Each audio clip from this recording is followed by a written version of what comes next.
जय माता जी मित्रों, हिंदी गुजराती मिक्स किया है। आज हमारे उठीने जोયું तो वासड़ी ने तो मोयड़ो ज नहोतो। केने खबर मोयड़ो क्યાં રાખી આવી।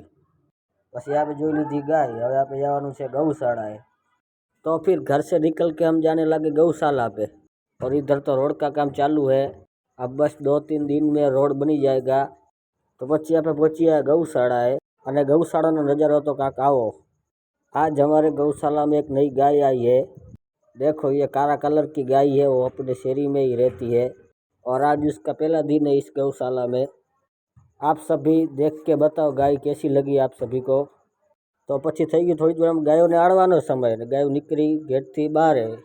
આજ આપણે પણ જવાનું હોય ગાયું ભેરું। આપણી શેરીની ગાય છે, ધ્યાન તો રાખવી પડશે। तो પછી ગાયો નીકળી ગઈ ને ગાયો જવા લાગી ટીંબી तरफ।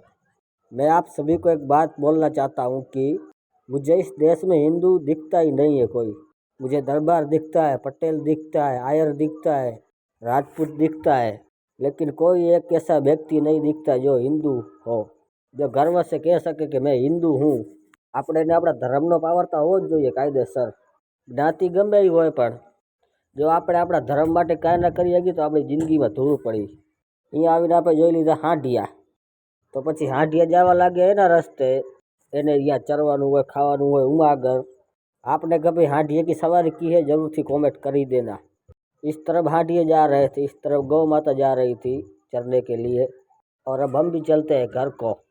तो પછી આપણે જવા લાગ્યા ઘરે ને હાંડિયા તો આપણાથી મોર જાતા है। આપણે તો હાંડિયેથી વાહે રહી ગયા અહીં। તો પછી થોડી વારમાં પહોંચ્યા ઘરે ને આપણે જોઈને થઈ ગઈ વાસળી ઊભી। પણ આજ વાસળીએ મોરડો નહોતો પહેર્યો ને એટલે કાંઈક અલગ જ લાગતી હતી। હવે આપણે કરવાનું છે કુલર રિપેર। तो પછી શું તમારા ભાઈ બેસી ગયા है कूलर रिपेर करने। कूलर ने टप्पड़िया खोली राख्या पण हवे खबर नहीं पड़ता कया टप्पड़िया क्या लगावना है।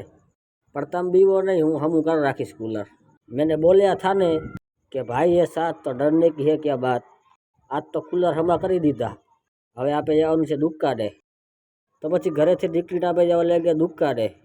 અને દુકાને જતા મને એક પ્રશ્ન ઊભો થયો કે આપણા દેશમાં જેટલા કૂતરા અને મીંડળા પાડ્યાવાળા है, जो એટલા ને એટલા ગાય પાડ્યાવાળા હોય ને તો આપણા દેશનો નકશો જ બીજો હોય।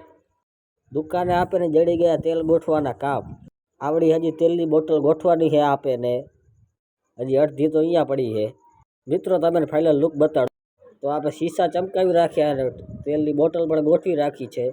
તો ભલે મિત્રો આજનો બ્લોગ કિયા જ પૂરો। આવા નવા વિડીયો માટે લાઈક કરો, શેર કરો, સબસ્ક્રાઈબ કરો અને તમારા ભાઈને સપોર્ટ કરો। જય ગો માતા, જય ગોપાલ, જય શ્રી राम। मिलते हैं अगले ब्लॉग में।